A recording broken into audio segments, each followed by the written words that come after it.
মুক্তিযুদ্ধের সময় রাজাকার বাহিনীর উপপ্রধান ছিলেন লেফটেন্যান্ট কর্নেল ফিরোজ সালাউদ্দিন, যিনি রাজাকার বাহিনীর চিফ রেকর্ডিং অফিসার ছিলেন। তিনি স্বাধীন বাংলাদেশে নিযুক্ত হলেন রাষ্ট্রপতির সামরিক সচিব পদে। শেখ মুজিব সরকারের সেনা পুলিশের প্রধান হয়েছিলেন ক্যাপ্টেন হাকিম।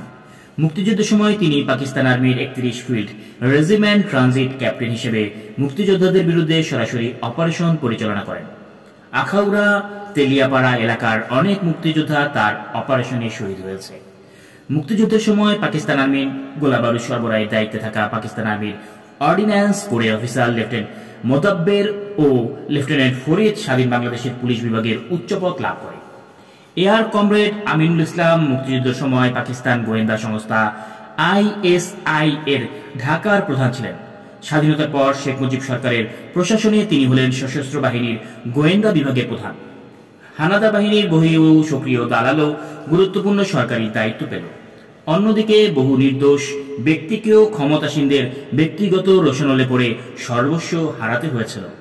এমনকি যে কোর্টে দালালির অভিযোগে রাজাকার আলবদরদের বিচার ও দণ্ডাদেশ প্রদান করা হতো, সে কোর্টের হাকিম নিয়োজিত হয়েছিলেন রাজাকার সরকার। 30 নভেম্বর 1971 তথাকথিত সাধারণ ক্ষমা ঘোষণার আগে 31 অক্টোবর 1973 পর্যন্ত দালাল অধ্যাদেশে অভিযুক্ত মোট 37,471 জনের মধ্যে 2,848 জনের বিরুদ্ধে মামলা নিষ্পত্তি হয়েছিল। এর মধ্যে দণ্ডপ্রাপ্ত হয়েছিল 752 জন, বাকি 2,096 জন বেকসুর খালাস পেয়ে যায়। প্রথম মৃত্যুদণ্ড দেওয়া হয় একমাত্র রাজাকারকে। সেই রাজাকারের নাম চিকন আলী। পরবর্তী সময়ে হাইকোর্টে আপিল করে চিকন আলী 8 বছর 4 মাস জেল খেটে মুক্তি লাভ করে। 1975 সালের 20 এপ্রিল পর্যন্ত দালাল আইনে 752 জনের সাজা হয়। তাদের মধ্যে 15 জন, মতান্তরে 19 জনের মৃত্যুদণ্ড হয়েছিল। এই দালাল আইনে রাষ্ট্রের হাতে যে বিপুল ক্ষমতা দেওয়া হয়েছিল, তার অপব্যবহার করে বহু আওয়ামী লীগ কর্মী বেপরোয়াভাবে অত্যাচার, নির্যাতন ও ব্ল্যাকমেলে মেতে ওঠে। তারাই এই আইন নিয়ন্ত্রণে মুখ্য ভূমিকা গ্রহণ করেন। বিধায় অনেক সত্যিকারের দালাল ঘুষ কিংবা ব্যক্তিগত পরিচয়ে বদলতে আইনের নাগাল এড়িয়ে ধরাছোঁয়ার বাইরে চলে যায়। এদের একটি বিশেষ অংশ আওয়ামী লীগ কর্মীদের সহায়তায় গা ঢাকা দিতে সক্ষম হয়।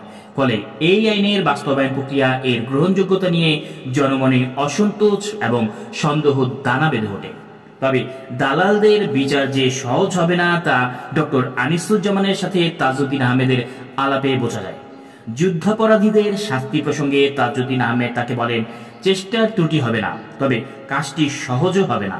তিনি বলেন, মার্কিনীদের চাপ আছে, তারা পাকিস্তানকে চাপ দিচ্ছে শেখ মুজিবকে ছেড়ে দিতে, ভারতকে চাপ দিচ্ছে যুদ্ধবন্দীদের ছেড়ে দিয়ে উপমহাদেশের পরিস্থিতি স্বাভাবিক করে তুলতে।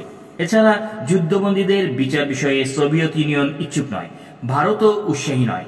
এ অবস্থায় কার জোরে আপনি বিচার করবেন? আর মূল অপরাধীদের বিচার না করতে পারলে তাদের সাংখ্যপাঙ্গদের বিচারের প্রক্রিয়া দুর্বল হয়ে যেতে বাধ্য। পূর্ব পাকিস্তানের সাবেক মুখ্যমন্ত্রী আতাউর রহমান খান বলেন, জাতি পুনর্গঠনের মতো গুরুত্বপূর্ণ দায়িত্বের সমাধান না করে সরকার সারা দেশে দালাল এবং কল্পিত শত্রুদের বিরুদ্ধে ব্যবস্থা নিতে ব্যস্ত হয়ে পড়ে। মনে হচ্ছে এটাই যেন সরকারের সবচেয়ে বড় দায়িত্ব এবং কর্তব্য। তিনি জাতির জন্য জরুরি সেই মুহূর্তে বৃহত্তর জাতীয় ঐক্যের উপর গুরুত্ব আরোপ করেন এবং মুক্তিযুদ্ধের বিরোধিতাকারী রাজনীতিবিদদের প্রতি সাধারণ ক্ষমা ঘোষণার সুপারিশ করেন। তিনি দুঃখ করে বলেন, 1971 সালের আগে যারা বেপরোয়াভাবে বাংলাদেশে আন্দোলনে বিরোধিতা করেছিল, তাদের অনেকে সরকারের উচ্চপদে আসীন হয়েছে।